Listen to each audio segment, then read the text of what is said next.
How's it going, pals? This is Ernez, and in today's WWE 2k17 video, we're talking about an IGN article they posted, which had a crap load of stuff in it, so we're just going to jump right into it. So first off, they talk about a ladder match overhaul, and they're talking about how it took a while in ladder matches to put the ladder in certain places, and you couldn't figure out how to do it, and it says no more. In WWE 2k17, the ladder can only be placed in 5 specific locations, in front of each set of ropes and in the center of the ring. Just get close to one, press the right button, and it gets set up properly every time. No more setting it up and climbing to the top only to find out you were an inch too far to the left. On top of that, you can set a ladder up as a bridge from the apron to the outside barrier, opening up lots of new opportunities. So this scares me a lot. This just basically means that they're taking away freedom to put the ladder where you want to.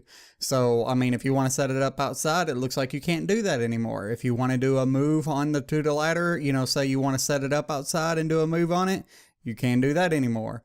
If you want to take the ladder and put it up on the stage to do a move on it, sorry, you can't do that anymore. You can only put it in 5 locations beside each ropes and then in the middle. I think that's really, really lame. It's taking freedom away from the player, and that's something that we should go away from, not toward. So moving on. The rollout. It said, fucky awkward ladder interactions aside, ladder matches also suffer the same problem that all multi-person matches do. It's a beginning to end free-for-all. That's finally been fixed with the new rollout system.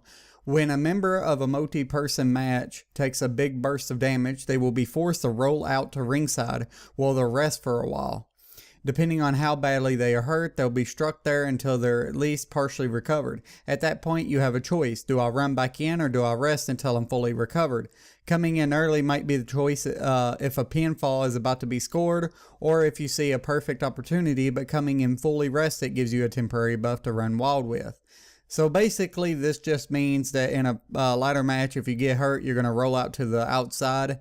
To me, that sounds like it's going to be a lot of the same animations rolling to the outside. It's going to look very clunky. There ain't going to be anybody in the ring that's laying there. So, I mean, it's going to be very, very easy, it looks like.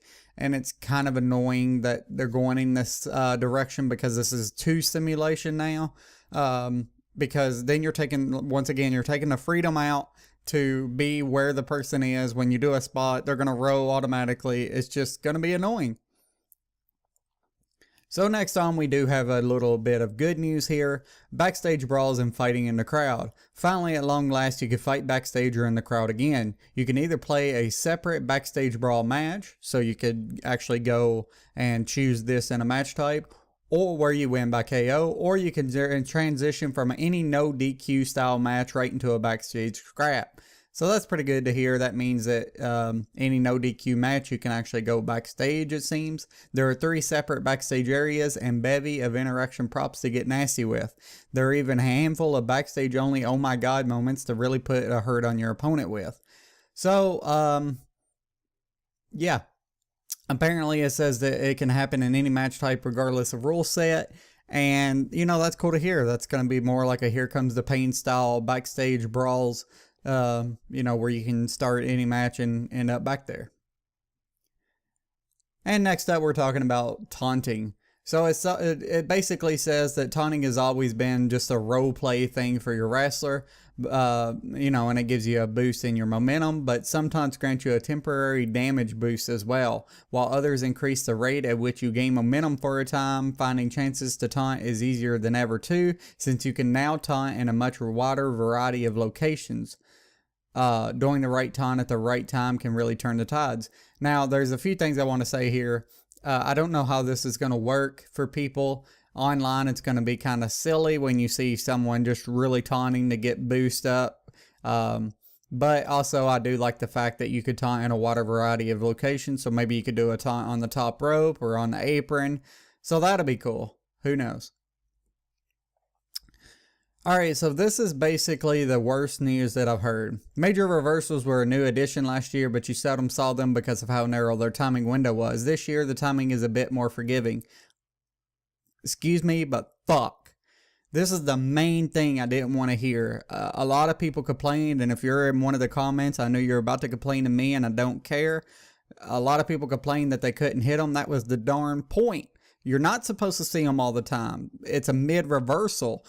Now, if they open up the window, now you're going to see them constantly. You're just going to see reversal, reversal, reversal. And yeah, you got the little reversal limit, whatever, but that was the point of them, was to get good at them, to you know, I hate when people complain about something and it turns, like, it takes away the thing that it's meant to be. And then they complain about it. Oh, it's too easy. Well, you're the one that complained, you know?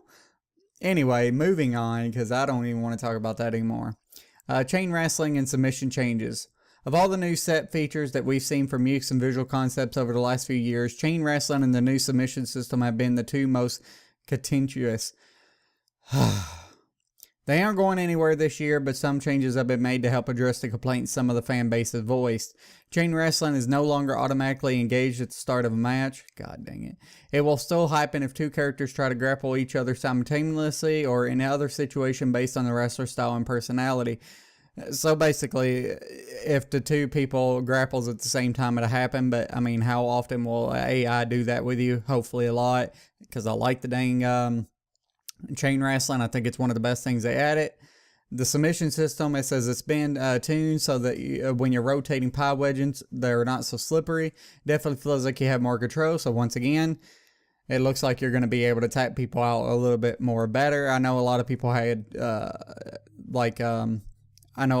had complaints about this, saying it was too hard. But at the same time, now if it's too easy, you're going to be able to tap anybody. And once again, online will be broken. So for the most part in all this, guys, I gotta say that I'm kind of disappointed in some of the stuff. I'm hoping that it's not what I'm thinking, but pretty sure it is, especially with the ladder matches and not the taunting, but the reversals rather. I don't know what to think of it, honestly, and I'm pretty disappointed with what I'm hearing. Let me know in the comments below how you feel about this. The biggest thing for me, by the way, is Backstage Brawls. That sounds really cool.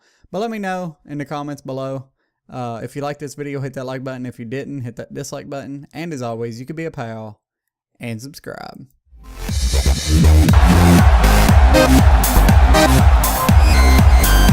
Rusev's dominary power and unbelievable athleticism is only matched by one other aspect.